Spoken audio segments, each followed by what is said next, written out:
আসসালামু আলাইকুম সুপ্রিয় শিক্ষার্থী বন্ধুগণ, তোমাদের সবার পরীক্ষা ভালো হচ্ছে আলহামদুলিল্লাহ।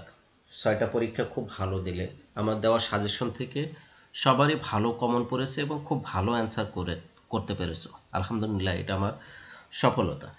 তো আজকে তোমাদের জন্য কর্পোরেট ট্যাক্স প্ল্যানিংয়ের সাজেশন নিয়ে হাজির হয়েছি। তো এখানে আমি থিওরির সাজেশনগুলো দেবো, আর ম্যাথমেটিক্যাল সাজেশনগুলো তো তোমরা যারা স্পেশাল ব্যাচে জয়েন করেছো বা পেইড করে নিতেছো তোমরা তো পাচ্ছ, ঠিক আছে। ইভেন যারা নিতে চাচ্ছ তারা তো নিবেই, ঠিক আছে, ম্যাথমেটিক্যাল সাজেশন।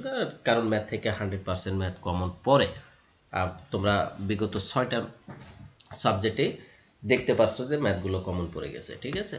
তো ভিডিও ক্লাস সহ ম্যাথগুলো যারা নিতে চাও তারা আমার সাথে জয়েন করো, যোগাযোগ করো হোয়াটসঅ্যাপের মাধ্যমে। ডিসক্রিপশন বক্সে হোয়াটসঅ্যাপ নাম্বার দেওয়া থাকবে। তো আমরা মূল আলোচনায় আসি, এগুলো পরের বিষয়। তো আলোচনাটা হলো প্রথমে অধ্যায় 1, এই কর্পোরেট ট্যাক্স প্ল্যানিংয়ে অধ্যায় 1-এ যে কোশ্চেনগুলো রয়েছে এটি খুব বেশি ইম্পর্টেন্ট। এখানে থিওরিগুলো ইম্পর্টেন্ট, কারণ এই চ্যাপ্টারটা ফুললি থিওরি, এখানে কোনো ম্যাথ নাই। তো যে সাবজেক্টে তোমার থিওরি এবং ম্যাথ মিক্সড আসে সেই সাবজেক্টগুলোতে দেখবা যে কোন চ্যাপ্টারে থিওরি ম্যাথ নেই, সেখানে থিওরি বেস করবা। আর ওই চ্যাপ্টারগুলো থেকে থিওরি বেশি আসে, আর ম্যাথমেটিক্যাল চ্যাপ্টারগুলো থেকে শুধু ম্যাথই আসে, থিওরি খুব কম আসে, রেয়ার আসে, ঠিক আছে। তো যেহেতু 1 নাম্বার চ্যাপ্টারটা ফুললি থিওরি, সেহেতু 1 নাম্বার চ্যাপ্টারে এই থিওরিগুলো খুব ভালো করে দেখে যাবে। কি আছে প্রথমে, কর কাকে বলে, এর বৈশিষ্ট্যগুলো আলোচনা করো। একদম বেসিক কোশ্চেন, তোমাকে ভাইবা বোর্ডেও কিন্তু এই ধরনের কোশ্চেন বলতে পারে, তুমি ট্যাক্স বলতে কি বোঝো বা কর বলতে কি বোঝো, হ্যাঁ, বা কর কি, ঠিক আছে। এই প্রশ্নটা কিন্তু তোমাকে ভাইবা বোর্ডেও কোশ্চেন করতে পারে, আর এটা বেসিক কোশ্চেন। এই কোশ্চেনটা পরীক্ষার জন্যও ইম্পর্টেন্ট। কর ফাঁকি ও কর এড়ানোর মধ্যে পার্থক্য, এই প্রশ্নটা মোস্ট ইম্পর্টেন্ট, এটা একটু দেখে নেবা ভালো করে। তারপরে হলো কর ব্যবস্থাপনা বলতে কি বোঝো, খুব ভালো বিষয়। কর পরিকল্পনা বলতে কি বোঝো, এর বিবেচ্য বিষয়গুলো আলোচনা করো, মোস্ট ইম্পর্টেন্ট একটা বিষয় কোশ্চেন। কর পরিকল্পনা নীতিমালাগুলো আলোচনা করো, এটাও ইম্পর্টেন্ট একটা কোশ্চেন। বাংলাদেশ করের আইনসম্মত পদ্ধতি আলোচনা করো, বাংলাদেশে করের আইনসম্মত পদ্ধতি, এটা করের হবে, হ্যাঁ, আলোচনা করো। অবসর ভাতা বলতে কি বোঝো, এর সীমাবদ্ধতা আলোচনা করো, ভালো প্রশ্ন এগুলো। কর পরিকল্পনা ও কর ব্যবস্থাপনার পার্থক্য সময় আলোচনা করো, খুব ভালো প্রশ্ন এগুলো। কর্পোরেট কর পরিকল্পনার প্রকারভেদগুলো দেখাও, তো এগুলো দেখাবে। এরপর কর গবেষণা বলতে কি বোঝো, বাংলাদেশের মতো উন্নয়নশীল দেশে কর নীতির উদ্দেশ্য আলোচনা করো, এই প্রশ্নটাও একটা ভালো প্রশ্ন। এটা একটা বর্তমানে ভাইরাল একটা ইস্যু, ঠিক আছে। এই যে বর্তমানে সব কিছুতে ট্যাক্স বাড়িয়ে দিল এই সরকারটা, অন্তর্বর্তীকালীন সরকার সব কিছুতে ট্যাক্স বাড়িয়ে দিল। তো এই যে ট্যাক্সে বাড়িয়ে দিল, যে এটা একটা ভাইরাল একটা ইস্যু, সেহেতু বাংলাদেশে মতো উন্নয়নশীল দেশে কর নীতির উদ্দেশ্য আলোচনা করো, এটাও একটা ভাইরাল ইস্যুর মধ্যে পড়ে যেতে পারে। এই কোশ্চেনটা এই জন্য বেশি ইম্পর্টেন্ট হতে পারে, হ্যাঁ। এই 11টা কোশ্চেন ভালো করে পড়বে এই চ্যাপ্টার থেকে, আশা রাখি কোশ্চেন আসলে এর মধ্যে থেকেই আসবে। চ্যাপ্টার 2, এই চ্যাপ্টার থেকে যেহেতু ম্যাথ আছে, এখান থেকে থিওরিগুলো একটু দেখে যাবা।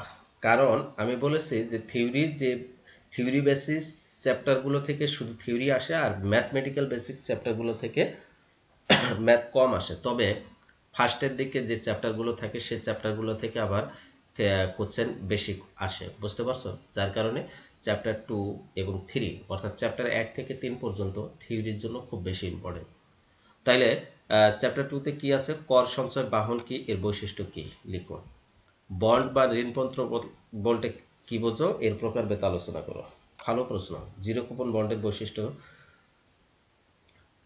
আলোচনা করো। প্রত্যক্ষ কর বলতে কি বোঝো, এর সুবিধা অসুবিধাগুলো আলোচনা করো, খুব ভালো প্রশ্ন এগুলো। পরোক্ষ করের সুবিধাগুলো আলোচনা করো।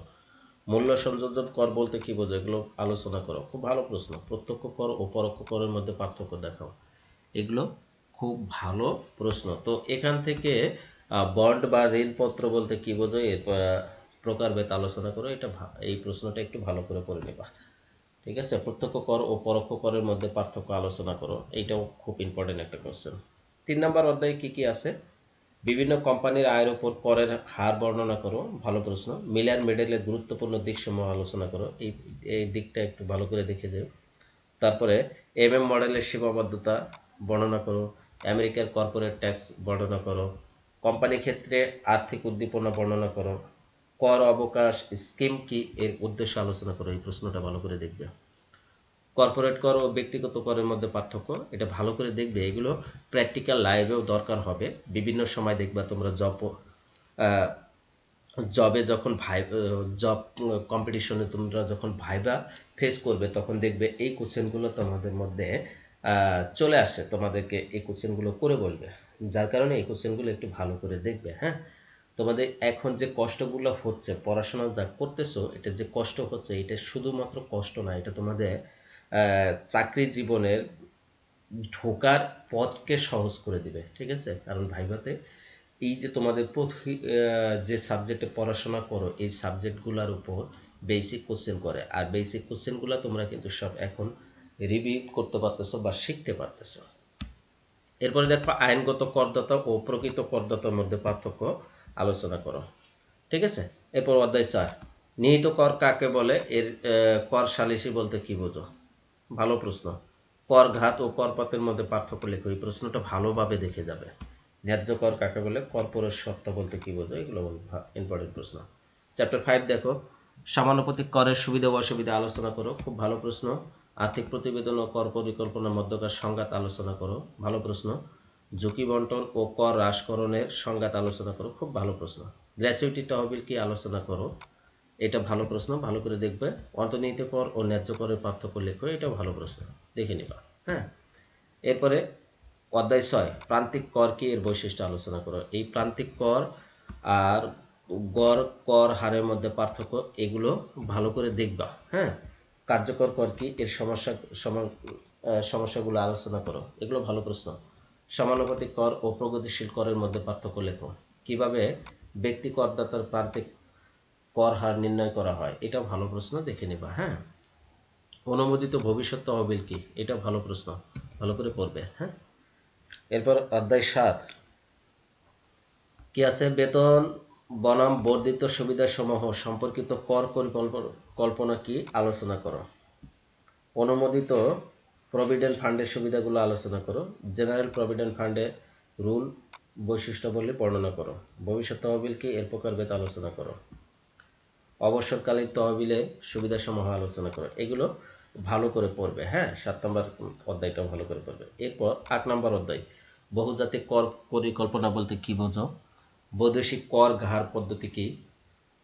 ঠিক আছে, দ্বৈত কর পরিহারের লক্ষ্যে চুক্তিসমূহ বর্ণনা করো। দ্বৈত কর পরিহার লক্ষ্যের জন্য যে চুক্তি থাকে সেগুলো বর্ণনা করো। এগুলো ভালো প্রশ্ন। হ্যাঁ, কোম্পানি কর নির্ধারণ প্রক্রিয়া আলোচনা করো। কর্পোরেট প্রতিষ্ঠানের জন্য বিশেষ কর ছাড়ের ক্ষেত্রসমূহ, কোথায় কোথায় কর্পোরেট প্রতিষ্ঠানে কর ছাড় দেওয়া হয় সেই ক্ষেত্রগুলো আলোচনা করো। এটাও কিন্তু ভালো একটা প্রশ্ন। তো এই 8টা অধ্যায়, এই সাবজেক্টটাও ছোট সাবজেক্ট। তোমরা সময়ও পাইছো মাত্র 2 দিন। ঠিক আছে, শুক্র শনিবার যারা চাকরিজীবী তাদের জন্য খুব ভালো। 2 দিন ছুটি পাইছো, খুব পড়াশোনা ভালো করতে পারবে। এই 2টা দিন একদম মাথা ঠান্ডা রেখে তোমাদের সর্বশেষ সাবজেক্টটা ভালো পরীক্ষা দাও এবং সবাই ভালোর মধ্য দিয়ে শেষ করো, সেই প্রত্যাশা রাখি। আর সবার উত্তরোত্তর ভবিষ্যৎ কামনা করছি। সবাই ভালো পজিশনে চলে যাও সেই প্রত্যাশা রেখে আজকে বিদায় নিচ্ছি। আল্লাহ হাফেজ।